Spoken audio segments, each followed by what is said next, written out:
வணக்கம். இன்னைக்கு திருக்குறளில் 396வது குறள் தான் பார்க்க போகிறோம். அதாவது ஒரு 2 அடியில் இந்த அளவுக்கு பொருள் இருக்கா அப்படின்னு நம்மளே ஆச்சரியப்படுத்திடும். ஒரு குறளும் அப்படி தான் இருக்குது. கல்வி நமக்கு எவ்வளோ முக்கியம், அந்த கல்வியால் கிடைச்ச அறிவு நமக்கு எப்போ பெருகிட்டே இருக்கும்னு வள்ளுவர் இதில் சொல்லியிருக்காரு. அதை ஒரு கதையை உருவாக்கி ஒரு ஷார்ட் ஃபிலிமாக கிரியேட் பண்ணியிருக்கோம். எப்படி இருக்குன்னு பார்த்துட்டு கமெண்ட்டில் சொல்லுங்கள்.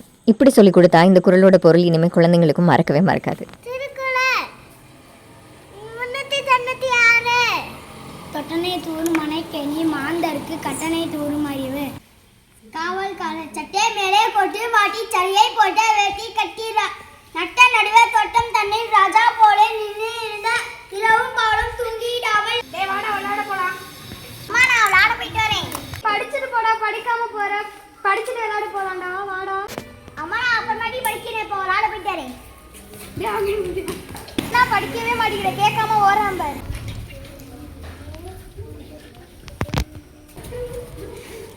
இந்த கிணறு வெட்டிய முடியே ரொம்ப களைப்பாக இருக்குது.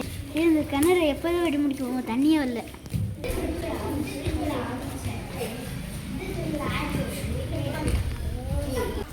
தண்ணி வந்துச்சு பாரா, தண்ணி வந்துச்சுடா, தண்ணி வந்துச்சுடா. கொஞ்சமா நானே இவ்வளோ தண்ணி வந்துச்சு, நிறைய இடம்னா இவ்வளோ நிறைய தண்ணி வருமோ?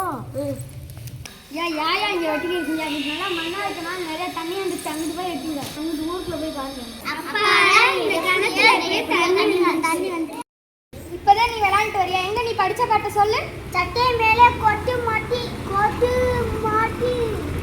பத்தியா திக்கிற பத்தியா போய் பாட்டு திரும்பி நல்லா படியா. சட்டை மேலே கொட்டு மாட்டி சரியை போட்ட வேட்டி கட்டி நட்டன் நடுவே தொட்டம் தன்னை ராஜா போல நின்று இருந்த இரவும் பகலும் தூங்கிடாமல் இங்கும் அங்கும் நடந்திடாமல் பெருமையோடு காவல் காப்பார் பேரில்லாத காவல்காரன். அம்மா அந்த படிச்சுட்டேன், இப்போ பாருங்க கரெக்டாக சொல்றேன்.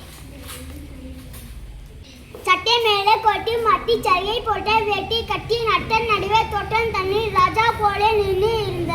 முழுசா படிச்சாதான் படிக்க முடியும். பாதியிலே எந்திரிச்சு விளையாட போறேன்னு விளையாட போகக்கூடாது. படிச்சாதான் நம்ம வாழ்க்கையில முன்னேற முடியும். படிக்கதான் அறிவு வரும். படிச்சு முடிச்சுட்டு விளையாட போ.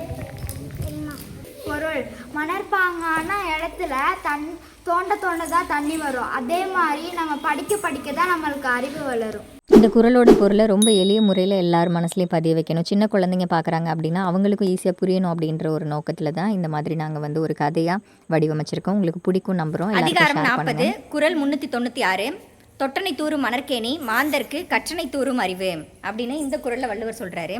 இதுக்கான பொருள் என்ன அப்படின்னு பார்த்தோன்னா, மணற்பாங்கான இடத்துல தோண்ட தான் தண்ணி வரும். அதே மாதிரி தான் நம்ம படிக்க தான் அறிவு வளரும் அப்படின்னு சொல்லிட்டு வள்ளுவர் இதில் சொல்கிறாரு. இப்போ ஒரு புத்தகம் இருக்குது அப்படின்னா அந்த புத்தகத்தில் ஒரு 4 பக்கம் படித்தோம் அப்படின்னா அந்த 4 பக்கத்தில் இருக்கக்கூடிய விஷயங்கள் நமக்கு தெரியும். அந்த புத்தகத்தையே படித்தோன்னா அந்த புத்தகத்தில் இருக்க எல்லா விஷயமும் தெரியும். அப்போ என்னப்பா, நல்ல மண் இருக்கக்கூடிய பகுதியில் நோண்டினோன்னா தோண்ட நிறையா வரும். அது மாதிரி நம்ம படிக்கத்தான் அறிவு வளரும். ஓகேவா?